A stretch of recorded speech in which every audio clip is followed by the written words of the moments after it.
Hello, my name is Sean. Thanks for watching. Today we're going to talk about therapy, but more specifically, we're going to talk about therapy with the common themes that different types of therapies have and what the intention or the purpose is. Now, before I get into it, I just want to claim that this video is a generalization about therapy. It is not what therapy is only about. There's other factors that go into when we're doing therapy, which is biological factors, social factors, environmental, and so forth. So this is just going to be a generalized overview of the intention or purpose of therapy generalized across that sometimes we notice the patterns of different types of therapies have, and they all kind of root from this kind of position. So thanks. Therapy is about process. Process. It's about processing in order to increase our insight. So once we increase our insight, we also increase the ability for us to choose or make a choice, which also empowers us.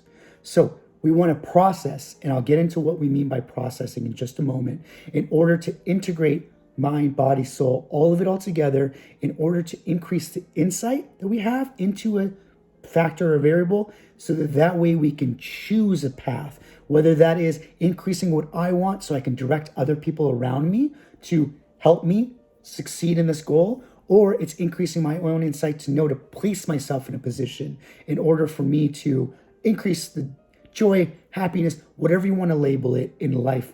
If you think about your day-to-day routines and your day-to-day life, and if you think about you adjusting, adapting, you got to hold it together. You got to do this one way. You got to do that another way. When you're presenting at work, you can't necessarily always speak your mind. When you're at home, you got to watch what you say. There's all these different environments that we interact with as well as people. Every day, generally speaking, let's say, your body is kind of lined up. Your mind, your heart, your gut, and your body are in line with each other. Throughout the day, one body part lingers behind, another one goes a little bit quicker, and sooner or later we notice that each part is in a different spot in the cycle or in the race or in the journey on its own.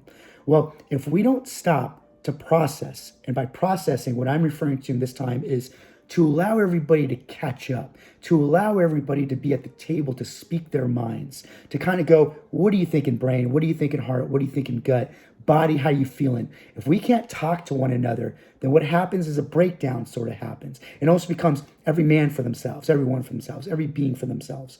And so when that happens, we lose this ability to kind of check in with ourselves. What kind of balances us and kind of makes the even, we lose that. So if we start off lined up and then we have to put on certain masks, or we have to watch what we do or watch what we say, or are we authentically ourselves or not? And what's okay in this environment, what's not okay in this environment? I should say this, I shouldn't say this and this around these other people.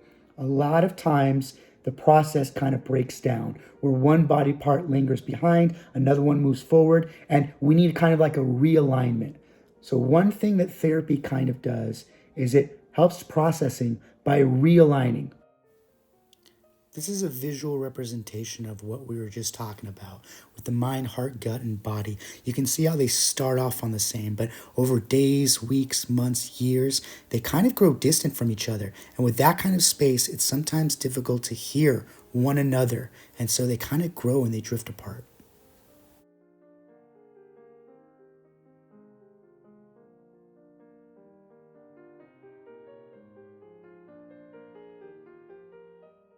Because if we can invite different parts of ourselves to the table to talk and to come up with solutions, answers, to validate, to justify, to hear ourselves out, then we're already kind of disconnected. And once we feel disconnected with ourselves, we kind of feel disconnected with the environment around us. And you can see how, not to sound cheesy, but what's happening on the inside happens on the outside. And so therapy is a way to realign ourselves so that we not only feel more connected to self, but when we feel more connected to the self, we can feel more connected to the environment. Because each day, truth be told, you got to kind of choose between the self and outside of the self. And we're hoping that those kind of balance out, but it's kind of a little bit difficult to balance those two and to choose both of them. So to get a little bit more specific about it, about the breakdown that happens at times, is that if you think about it besides your mind, your heart, your gut, and your body. You can look at it as your brain. Your brain kind of has generally two halves to it. So sometimes those halves kind of disconnect and there's a breakdown that happens there. Well, your mind is constantly talking to your body as well as your body talking to your mind. So if your mind kind of splits and they kind of don't talk to each other, well, then your mind's not going to talk to your body and then your body's not going to talk to your mind.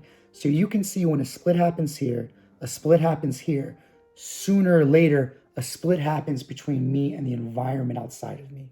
So when that happens, it's like everybody's on their own little islands and there's no communication happening. And if we can't speak to our entirety, to everything kind of going on, then we don't know what choices we have. And that doesn't make us feel empowered. If anything, it makes us want to avoid and isolate a little bit more. So one thing that therapy does is it helps realign, it helps build bridges, it helps connect things. So that way we are processing, developing more insight in order to feel more empowered with our decision making and our choice.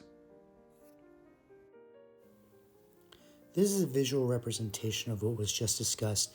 We can see how the mind over there, the two little circles, when those kind of disconnect, we can see at the bottom over there our body. It disconnects from our body as well. And when the mind disconnects and disconnects from the body, you can see how the mind and the body both disconnect as well from the environment and the people around us. So you can kind of see a visual representation of the breakdown of communication that happens.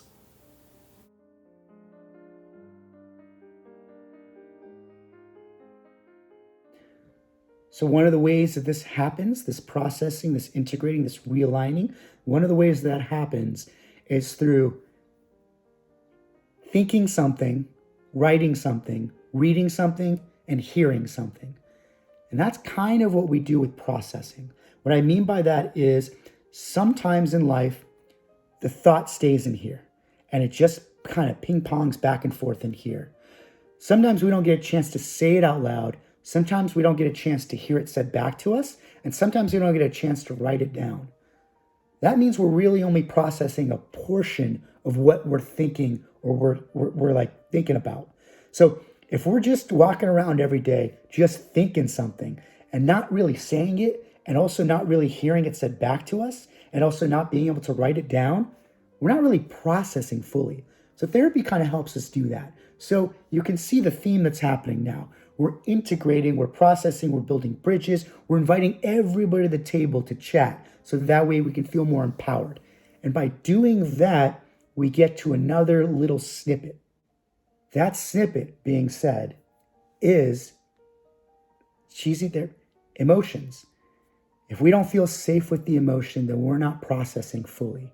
We are going either top heavy, a little bit too logical about things. And we need both logic and emotion to balance ourselves. So if we're disconnecting and every person's for themselves, so the brain splits, the body splits, we split from the outside to the people around us, and we feel more isolated and we kind of feel like we're on our own island.